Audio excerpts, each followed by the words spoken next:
there you go, buddy. What do you got for me? Hey, what's going on, Rich? What's up, brother? So, just got the kids down. A little less about solution, but it touches on it.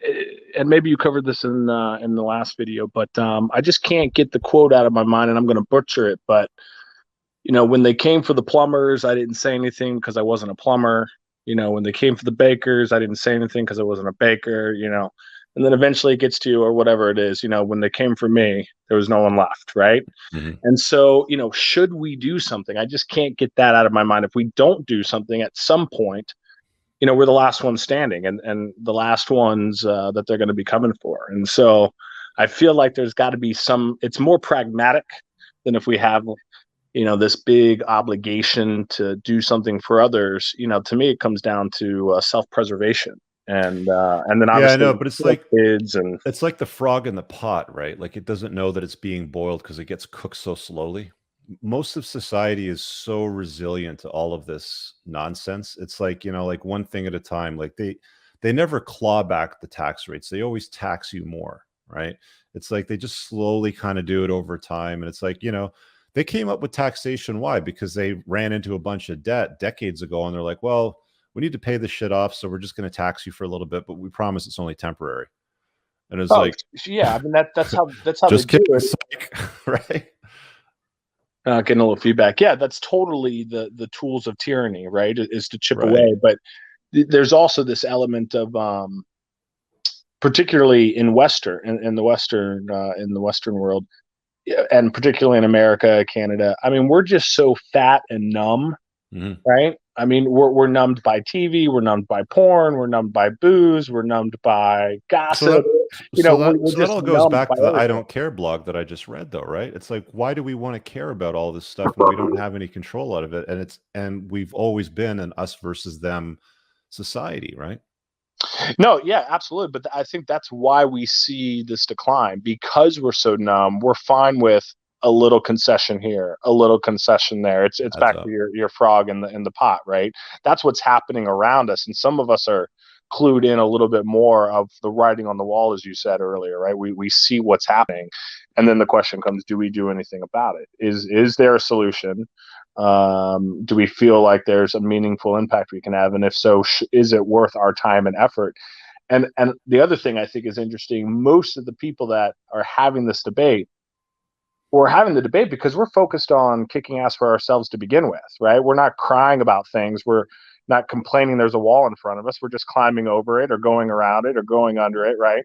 And that generally is red pill, to a degree, conservative philosophy. Just get shit done, right? Versus crying and whining and complaining, and Yeah. and that's why you see less of us in public office, because we got stuff to do. We got families to take care of. We got our businesses. Mhm. So, but it just comes back to that quote. I feel like we've got to do something that's pragmatic, if for no other reason than uh, So why can't you limit the something to your inner circle? Like, why can't you draw a perimeter around us? well, And that's then, certainly where you have to start. Yeah, yeah, 100%. Yeah. that's what I'm saying, right? Like start there, take care of yourself, take care of your own, draw that perimeter. And look, if you want to widen that perimeter and add 5, 10 more people to it, have some more impact, some more reach, cool, do it. Because I mean, you've taken care of number one first, right? Oh, That's 100%. I mean, you got to put your oxygen mask on first. I mean, that right. Yeah. that's in the micro, right? In your freaking relationships, you got to take care of yourself first. It's the same thing in society. And everything on the micro also works on the macro, despite what these politicians are telling us. Yeah. And that they're But I mean, like, that's where you run into the roadblocks over they really start to push back. Like, the stuff that I talk about. So, I mean, like, you're a member of the community, we have some dialogue back and forth privately, obviously, from time to time. But a lot of the stuff that you get, that the other guys get, and we have like field reports on, and we kind of like swap some notes on that sort of stuff. That's very unique. Like, that's a very small percentage of the population. Most of the people, when they hear me talk about certain ideas, like if I say something like, men or women are different for these 5 reasons, a lot of women will lose their shit, and a lot of white knights will lose their shit. Right? It's like, how can you say these things? Like, how can you possibly say these things? Like, this is not, this sheds light that I don't like. Right. And it's like, I feel offended now. And it turns into all these other components and sort of stuff like that. That's why I'm just saying, we're still in an us versus them sort of space. And if you can draw that perimeter, take care of your number ones, you know, build something up that you can enjoy, you know, that vessel, that arc, whatever the hell it is that you want to call it, and then invite people onto your arc, that vessel, and then just kind of sail into the sunset and just enjoy the decline together, sort of thing. And if you want to pick up some people along the way, do that. But I don't think that it's a good use of time, effort, and resources to like mill over that set of sound bites there that you pull out at the beginning. So I'm listening to a podcast right now with my kids. It's called Growing Patriots. If there's any parents on there, I'd recommend it. But it's a podcast that goes through early American history. And one of the things I learned that I wasn't quite aware of and didn't grasp completely is that only about 30% of the population during the Revolutionary time period, Revolutionary War, actually supported independence. The other 30 or 40% were loyalists to Britain, and the rest were like, just keep me out of it, keep my head down, kind of like what you're saying, I'm on my boat, you know, I just don't want to get caught in the middle, I'm doing my thing. Yeah. But that reflected on me pretty heavily that only 30% really, you know, got on board and made this thing happen that had such a positive impact on the development of Western culture. You know, the fact that most people are going to get pissed off by your statement that men and women are different, you know, doesn't mean it, you know, we should stop saying it, or that we should just be in that other 25-30% that's focusing on yourself. You know, see, like, this is a good resource, right? Like this is a good resource. Now the question then becomes like, how do you get all kids to drink this Kool-Aid? Because now, like, I can tell by the number of episodes and the ratings that the reach is very, it's basically abysmal. It's like non-existent. There's not a lot of people that pay attention to it. Yeah. And I don't know what the content looks like, so I'm not endorsing it or rejecting it. I'm just saying that the notions that you're discussing, you're a smart guy and I trust you and I like you, so I'm assuming it's good. But how would you get, like, because they get the indoctrination through the school system, right? It's critical race theory and wokeness and political correctness, and you can't say words in school anymore. Like, you can't say retard in school anymore. That was like, you know, when we were kids in school, that'd be like, shut up, you're retard, and you just kind of go and you know, go about your day. Now it's like people lose their shit if you say that.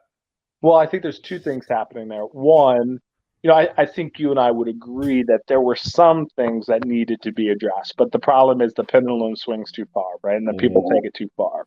And so, and that's generally how anything happens, is they take something a little and they blow it out of proportion, or it becomes a monster of unintended consequences. But the second is the gentleman that you had on too, talking about education.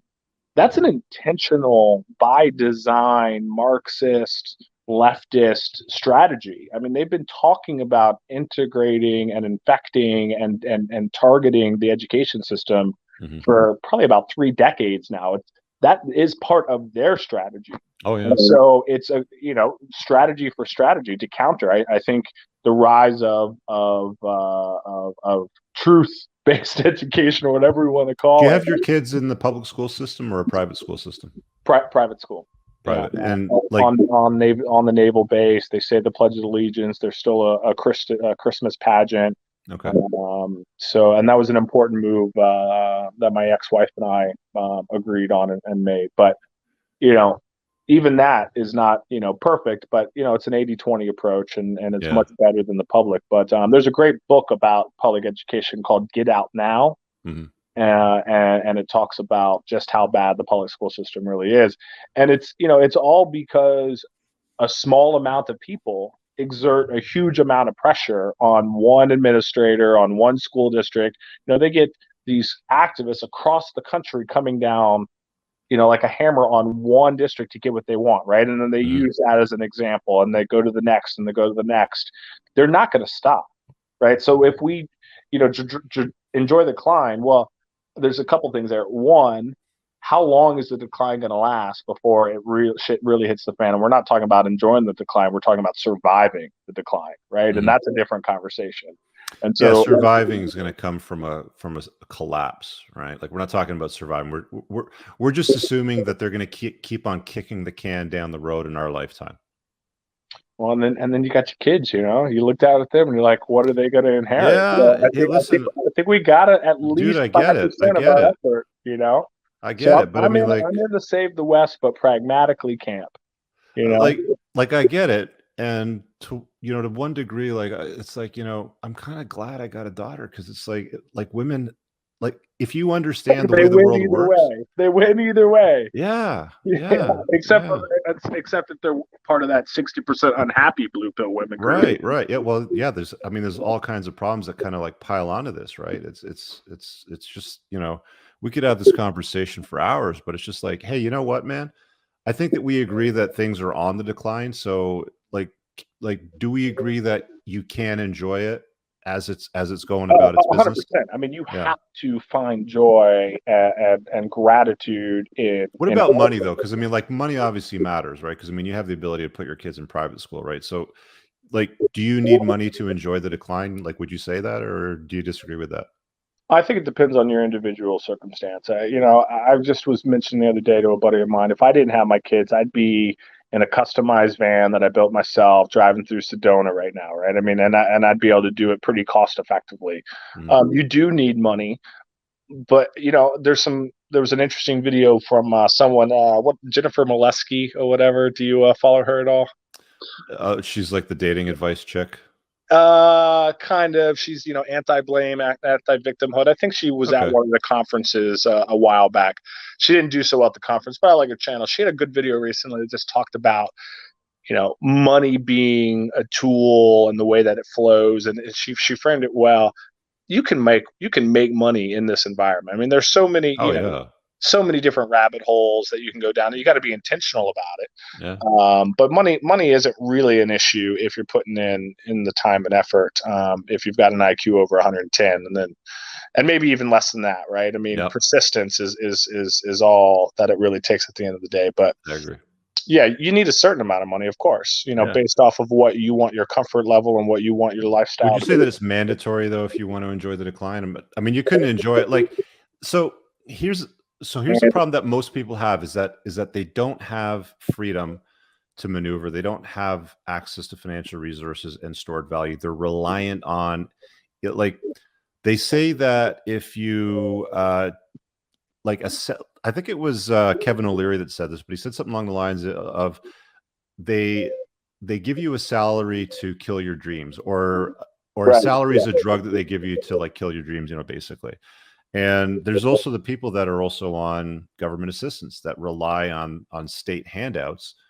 So that means that they have to keep voting for state handouts, which is going Right. which is big government, Yeah. socialism programs and Yeah. more programs, sort of Universal thing. income, it's Yeah, coming. yeah, yeah. And like the more people they can have kind of plugged into the employment system, where like right now we're seeing the government mandate employers to have their employees vaccinated, right? So it's like the government says you have to do this, then the companies say, okay, well, if we don't do this, and we're going to incur fines, whatever, Yep. taxes or something like that. So we're going to make our employees do this. So it's like, this trickle down effect. So they still have control that way. So whether you're on the government teat sitting at home or you're on the government teat working for somebody, you're on the government teat, right?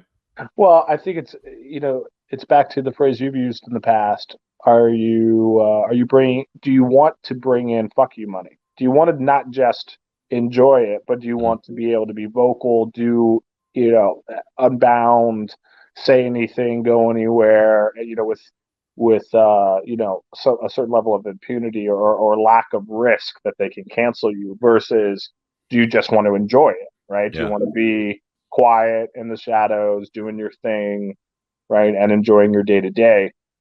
But those are kind of different areas, right? Mhm. And I want to get to being able to live my truth vocally, so my kids can see the type of man I want Have to you be. have you have you gotten up on a platform and started broadcasting that anywhere?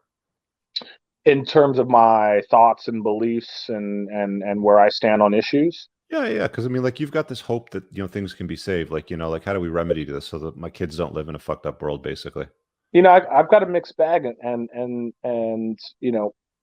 frankly, I'm also part of the problem because some parts of my business propagate some of this false narrative because of just kind of the business model that I'm in, and I'm not particularly proud of that. But I certainly, I feel like I'm trying to do my part in small ways, Hmm. Even if it's just something like the vax, I don't have 100 employees, but I certainly have a good number. And, they know that it's up to them. It's their own personal choice. And I've been very clear about that. Hmm. So there's small ways that I'm trying to do it, but That's good. I kind of came around to some of this thinking and some of my positions just in the last year and a half through my divorce, and kind of thinking, and also just how rapidly culture has changed in the last 5 years, right? And I'm like, hold up, but yeah, I have a relatively tenuous position. I could not be as vocal about everything as I would like to be, Yeah. at least right now. And my intent is to change that. And then when I get to that It's space, very difficult to change it though, because I mean, like, you can't be vocal for your own reasons tied into what you're doing. And even if you didn't have those liabilities, like if you didn't have those anchors and you went on a platform, let's say like YouTube, and you wanted to like broadcast yourself freely, you can't because they censor you, right? well, So yeah, it's like, yeah, how do you communicate that, right? You know? yeah. I mean, That's why I just keep going back to, you know what, the best use of my time, build that perimeter, form your tribe, take care of it. That's it. You know, if you want to keep I would expanding. challenge that thought a little bit, Rich. I mean, I think yeah, some of what you say is hidden behind your membership wall, but a lot of it's out there, and Mhm. it may not be able to be monetized, through the channel in No, but I terms mean, of like, you notice that the conversations we have on Zoom versus what we're having publicly, sure. these are a lot more watered down. Like, we don't get into specifics. Of course, Certain things, yeah. but that's all. That's kind of everything, right? You Yeah. gotta crawl, walk, run. And if you came in hot right at the start, it would.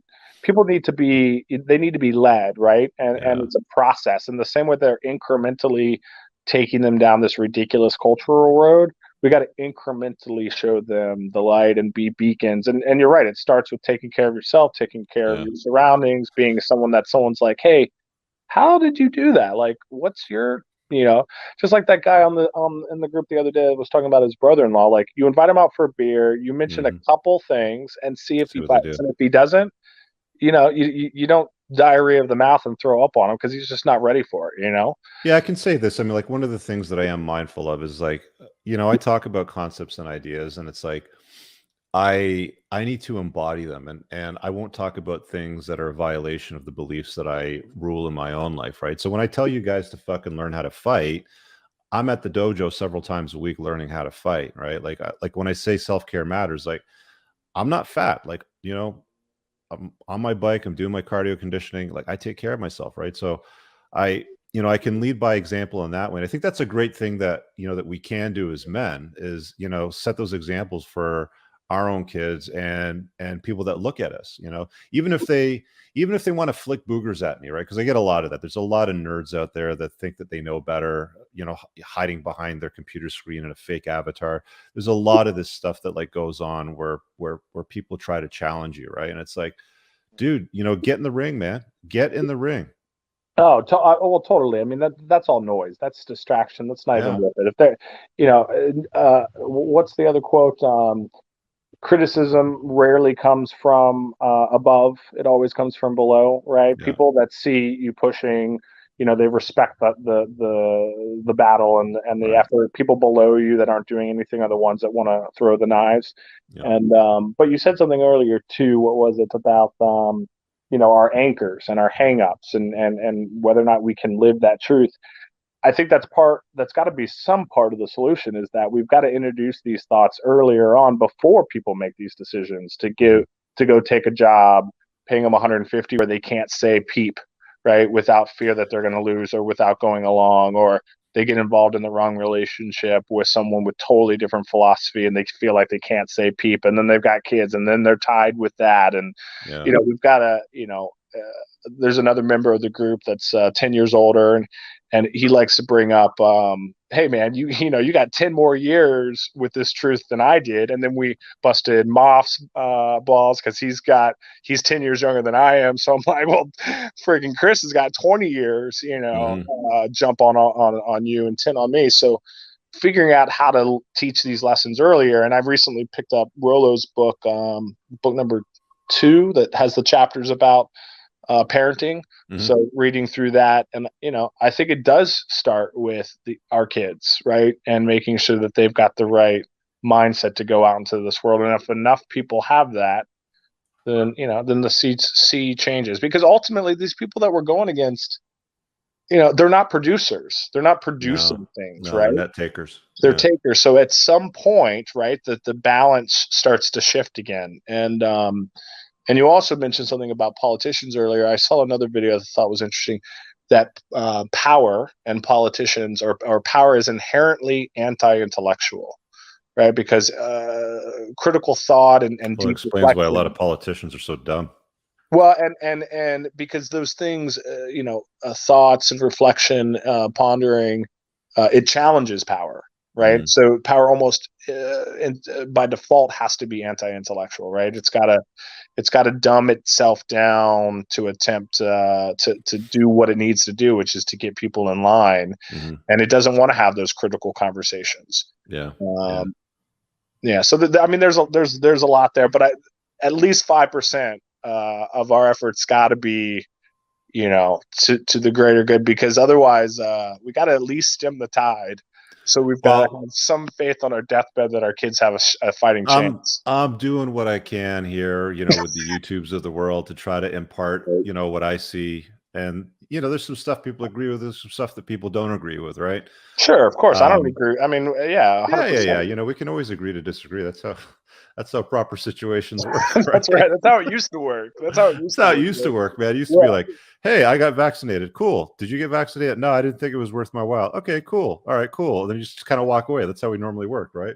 Yeah. Well, we've lost a lot of what normal, but hey, man, it's been a great chat. And I appreciate thanks, you man. being in. All right, see you, bro.